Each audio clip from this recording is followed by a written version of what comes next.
Start.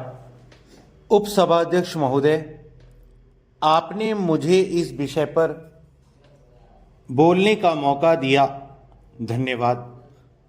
मैं माननीय सदस्य जी को हृदय से बधाई देना चाहती हूं कि वह यह निजी विधेयक सदन में लाए और इस गंभीर समस्या की ओर सदन का और सरकार का ध्यान आकर्षित करने का प्रयास किया। महोदय, रोजी रोटी, कपड़ा और मकान की समस्याओं के साथ देश के लोगों की जन भावनाएं भी जुड़ी हैं और मुझे आशा है कि हम इन मूलभूत आवश्यकताओं को लोगों को प्रदान कराने की दिशा में आगे बढ़ सकेंगे। मान्यवर, ये इंसान की मूलभूत आवश्यकताएं हैं जिन्हें की पाने का इंसान को अधिकार है, हर नागरिक का अधिकार है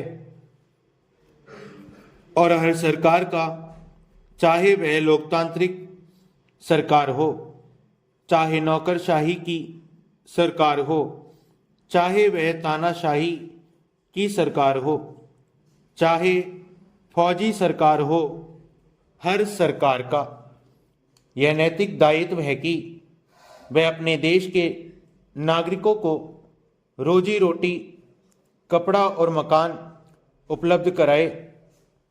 पैरा। मान्यवर, हमारा दुर्भाग्य है कि देश में इतनी विशाल जनसंख्या होते हुए, अटूट संसाधन होते हुए भी हर एक नागरिक को हम ये सुविधाएं नहीं दे पा रहे हैं।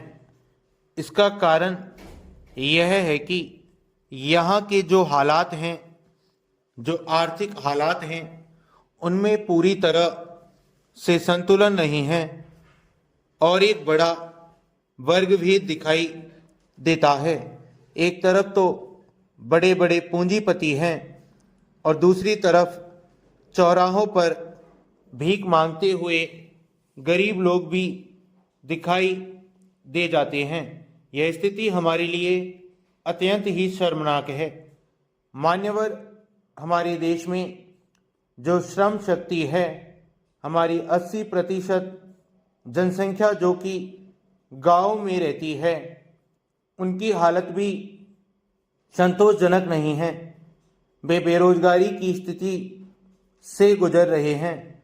कुछ समय तक तो उनको काम मिल जाता है, लेकिन कुछ ऐसे गरीब लोग भी हैं जो कि बंधुआ मजदूर जैसी स्थिति में रह रहे हैं।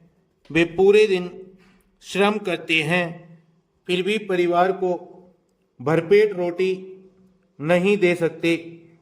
इसलिए मैं इस बिल के माध्यम से सरकार से निवेदन करना चाहती हूं कि सरकार ऐसी नीतियां बनाए जिससे कि लोगों को काम मिल सके। हमारी केंद्र सरकार और हर राज्य सरकार इस तरह से कार्यक्रम बनाए और इसे अपनी नैतिक जिम्मेदारी समझकर उसका निर्वाह करे और उसको कानूनी जामा पहनाए। हर सरकार का यह कानूनी दायित्व होना चाहिए। सरकारें नैतिक जिम्मेदारियों से बंधी हुई हैं। स्टॉप।